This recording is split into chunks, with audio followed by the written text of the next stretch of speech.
Hey everybody, this is Captain Muniz with Nomad Fishing. Today I'm bringing you the fishing report. It's the 16th of August of 2024. And as usual, I'd like to talk a little bit about what's going on with the weather before we talk about fishing. This week we've enjoyed some really nice weather up until yesterday, which we got some pretty nasty thunderstorms. And today we have had some sporadic rain on and off. Nothing nearly as bad as yesterday, but there has been some rain around. We're also expecting some rain this weekend. Exactly how much, it's tough to say, but it looks like it could be strong at times. With that said, let's get on to the fishing. We'll start way offshore and work our way inside. Offshore, the mahi bite continues.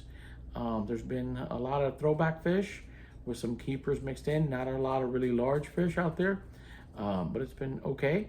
Also, the swordfish bite has been pretty good lately. A lot of guys are getting out and making their drops count.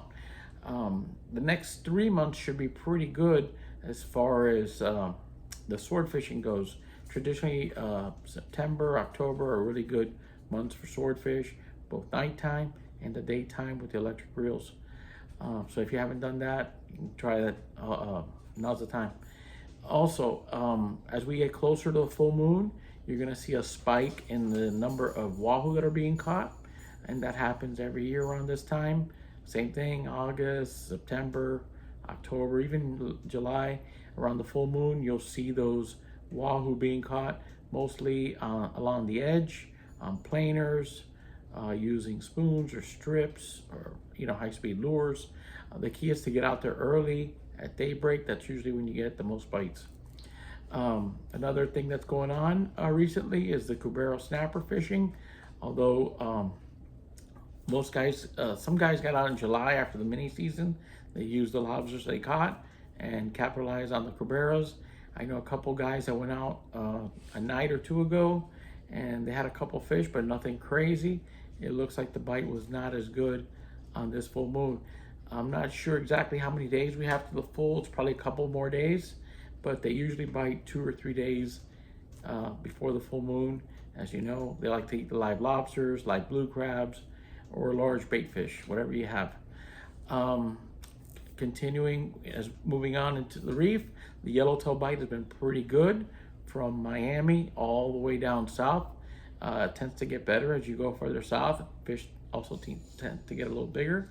Right out Miami by the Boil, just south of Government Cut, there's been a decent amount of yellowtail and mangrove snapper, both day and night, anywhere from 50 to about 70 feet. If you find them, you'll mark them on the machine, just chum, and you get them up. You should be able to catch them. The yellowtails like to stay suspended mid-water, and those mangroves are usually a little closer to the bottom, so make sure you cover all the bases.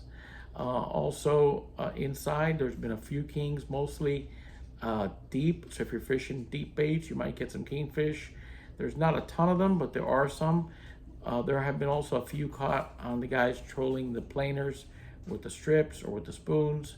They've been catching bonitas and kingfish and a lot of barracuda on the planers. So that's another option.